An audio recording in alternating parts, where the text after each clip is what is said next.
Bonjour à tous, mon nom est Pascal Borel et je vous parle des montagnes suisses. Aujourd'hui, je vais m'intéresser à une problématique qui touche entre 5 et 8 êtres humains sur 10 à la surface de la planète, à savoir l'insatisfaction qu'on a par rapport à notre physique. On se trouve toujours trop gros, trop maigre, pas assez ceci, trop cela, etc. Et aujourd'hui, j'aimerais parler de la perte de poids. Parce que la plupart des gens pensent que la perte de poids est due à un bilan calorique. On met des calories à l'intérieur, si on ne les dépense pas, elles s'accumulent. C'est vrai, mais c'est faux en même temps. Et aujourd'hui, je vais vous faire la promesse suivante. Je vous promets que si vous revenez aux fondamentaux qui font en sorte que l'espèce a eu le succès qu'elle a à la surface de la planète en termes alimentaires, eh bien, sans aucun effort, sans aucune restriction calorique, vous allez forcer votre organisme à s'exprimer tel qu'il est programmé. Vos gènes vont s'exprimer pour revenir, non pas au petit bébé que vous étiez en sortant du ventre de maman, mais relativement proche de cela. À savoir, vous n'aurez plus les symptômes qui sont dus aux excès, aux erreurs que vous faites dans quelque domaine que ce soit. Donc la promesse c'est, sans aucun effort, vous restructurez la fréquence de la prise alimentaire et quand même un petit peu le contenu de votre bol alimentaire. Et en moins de 6 mois, vous êtes du bon côté de la barrière et en moins de 2 ans, vous aurez consolidé ça et vous maintiendrez votre poids à déterminant. Comment est-ce que ça se passe? Comme je l'ai dit, le modèle calories ingérées, calories dépensées n'est pas le modèle qui détermine celui que votre excès pondéral ou non. Non, ce qui détermine ça, c'est une hormone qu'on appelle l'insuline, qui est une hormone anabolisante. Et anabolisante, ça veut dire quoi? Ça veut dire que ça fait pénétrer les sucres, les graisses, les protéines, les sels minéraux dans les cellules. D'accord? C'est une hormone anabolisante. Quand vous avez de l'insuline qui est dans votre système sanguin ou dans votre système en général, toujours consécutif à une prise alimentaire, parce que je rappelle, l'insuline n'est sécrétée qu'en présence de sucre, en moindre proportion en présence de protéines, c'est-à-dire viande ou poisson ou fromage, et encore moins, on peut dire que c'est neutre avec le gras. C'est-à-dire que quand vous mangez des acides gras ou des graisses en général, vous avez une production d'insuline qui est à peu près à zéro, ou presque à zéro. Donc ça veut dire que vous pouvez déstocker de l'énergie. Je m'exprime.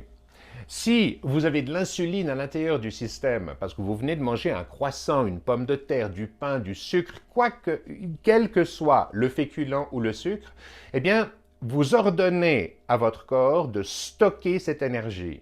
Comment vous voulez que le corps puisse la déstocker en même temps? C'est-à-dire que si vous êtes en train de faire un effort, que vous avez mangé comme une bête et que vous êtes plein d'insuline, vous demandez à votre corps de faire deux choses qui sont complètement et diamétralement en opposition.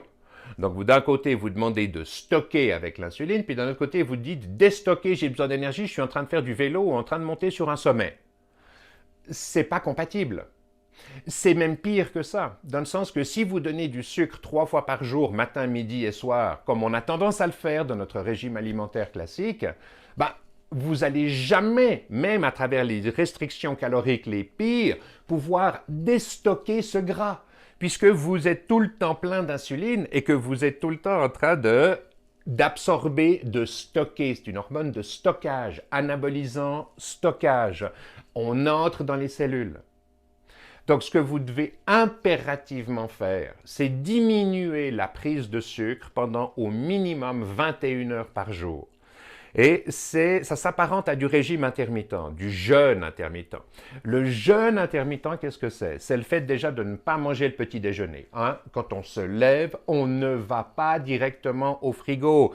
Comme je l'ai déjà dit, est-ce que vous connaissez une seule espèce sur Terre qui, dans les 5 minutes qui suivent son réveil le matin, ouvre le frigo et se gave? Non! Il n'y a que les êtres humains et quelques pauvres espèces domestiquées par les êtres humains qui suivent cette tendance. Il faut comprendre que jusqu'à la révolution agricole, entre 3 et 12 000 ans, suivant comment est-ce qu'on l'analyse, les êtres humains ont mangé 3 à 10 fois par semaine. 3 à 10 fois par semaine. Et on est habitué à ce type de régime. Donc ça veut dire que nous, dans nos sociétés modernes, si on en revient déjà à un repas par jour, ou même 2 repas par jour, c'est-à-dire que vous commencez à manger à 12h30, et que vous finissez de manger à 21h30. Donc vous avez une plage, c'est du 16-8. Pendant 16 heures, on ne mange rien, on recrée une capacité assimilative, une capacité digestive, on laisse d'autres hormones que l'insuline régir le métabolisme. Parce qu'une chose que je n'ai pas dit, c'est que dès que vous avez mangé et que vous avez de l'insuline qui va dans votre système, les autres hormones, les hormones de croissance, les hormones cérébrales, votre cortisol, etc., je ne dirais pas qu'il est à zéro, mais ils sont ramenés au plus bas. Donc, ça veut dire que toute votre biologie est, entre guillemets, ralentie. Donc, j'en reviens à la solution. Je vous ai fait une promesse. La solution, c'est quoi? C'est vous ne mangez pas le petit déjeuner le matin. À midi, vous ne mangez aucun sucre. Vous mangez des légumes verts, des épinards, des courgettes, du chou. Vous mangez à midi de la viande, du poisson, du fromage, mais vous ne consommez aucun pain, aucune pomme de terre, aucun riz, aucune boisson sucrée. Et je rappelle une chose, dans le cadre des boissons sucrées, c'est que dès que vous avez mis ne serait-ce qu'un seul sucre dans votre café, donc 4 grammes de sucre, vous êtes au niveau de sucre maximum que votre système sanguin, dans sa totalité, peut accepter. Au-delà, c'est toxique pour votre cerveau, votre système cardiovasculaire, vos rétines, vos reins, pour à peu près tout. 4 grammes, un morceau de sucre. Donc, ça veut dire que depuis le soir, quand vous allez à 21h, mettons que vous ayez au lit, vous ne mangez plus de sucre jusqu'à 12h30 minimum le lendemain. Donc, vous aurez une plage d'environ 16 heures sans insuline. Et si vous avez peu d'insuline, je devrais plutôt dire, et si vous avez peu d'insuline, non seulement les autres hormones vont s'exprimer et faire leur travail, mais en plus, vous pourrez déstocker du gras. Parce que quand vous n'avez pas l'hormone de stockage insuline qui ordonne à votre organisme d'insérer, d'assimiler ce que vous venez de lui donner à manger, c'est beaucoup plus facile de ressortir cette énergie. Vous ne pouvez pas imaginer avoir de l'insuline dans l'organisme, être sur votre vélo et encore une fois demander à l'organisme de sortir du gras. D'autant plus que si vous avez du sucre 3 fois par jour, le métabolisme ne va pas aller chercher le gras. Il va utiliser le sucre qu'il a à disposition. Mais vous stockez l'énergie sous forme de gras, non pas sous forme de sucre. Vous avez dans votre organisme, nous avons la capacité de stocker quelques centaines de grammes de sucre sous forme d'énergie. Donc, pour moins de 24 heures, d'énergie sous forme de sucre, d'hydrate de carbone. Par contre, on a pour des mois et des mois et des mois d'énergie sous forme de gras. Et si l'organisme a choisi de stocker sous forme de gras, c'est parce qu'il y a une densité énergétique qui est plus importante, un volume égal, vous avez beaucoup plus de calories dans le gras, 3 fois plus, que dans du sucre ou dans des protéines. Donc ça veut dire que quelle que soit l'alimentation, le bol alimentaire, le contenu de votre bol alimentaire, eh bien, vous n'aurez jamais d'autre option que de stocker l'énergie en trop que vous n'utilisez pas immédiatement, sous forme d'acides gras, nommément 2 acides gras. L'acide stéarique, qui a 18 atomes de carbone en position centrale, l'acide palmitique avec 16 atomes de carbone en position centrale. Donc, parmi les 2 acides gras les plus saturés du monde, enfin du vivant. Et pourquoi est-ce que notre organisme et les animaux ont choisi de stocker ce gras sous cette forme? Pour une raison qui est toute simple, c'est que c'est stable. Quand vous avez un acide gras qui est ultra saturé, que vous stockez dans votre organisme quelque part, il ne provoquera aucun stress oxydatif. Rien. Donc c'est pour ça qu'on le stocke. Et en plus, il a un autre avantage, c'est qu'il permet de stocker certaines toxines de façon ultra efficace. Alors ça, c'est pas très bon. Le jeûne à plus long terme, les jeûnes thérapeutiques sont nécessaires pour déstocker ensuite tout ça. Mais on en viendra dans d'autres vidéos. Le point que je veux faire, c'est que quel que soit le contenu de votre bol alimentaire, vous allez imposer à votre organisme les étapes métaboliques qui lui permettent de stocker l'énergie sous forme de gras.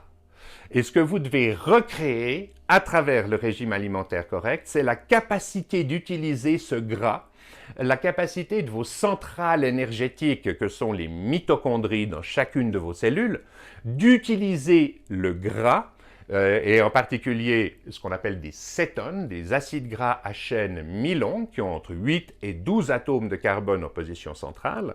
Et c'est sur la base du gras que vous devez réapprendre à votre organisme à créer de l'énergie. Comme ça, il sera plus dépendant du sucre, il sera beaucoup moins dépendant des sécrétions d'insuline qui vous font devenir obèse.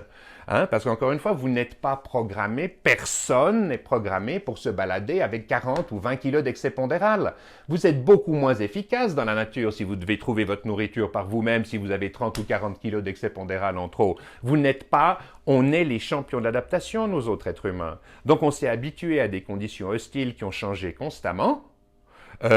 Et en aucun cas, on est programmé pour se balader avec du psoriasis, de l'asthme, des rhumatismes, des allergies, quelles qu'elles soient, de l'excès pondéral. On n'est pas programmé pour ça.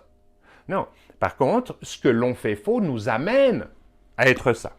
Donc, ce que je vous dis, vous ne mangez pas le matin. Vous mangez à partir de 12h30. À midi, vous ne mangez aucun sucre. Vous pouvez vous lâcher sur le sucre le soir, parce que comme vraisemblablement la plupart d'entre nous, on est addict au sucre. Si au départ de la transition de ce régime, vous ne donnez pas un peu de sucre régulièrement, vous allez vous sentir assez mal. Hein? Ou alors vous êtes un spartiate, et puis vous vous dites, non, je le fais juste, vous vous sentirez super mal pendant 2 semaines.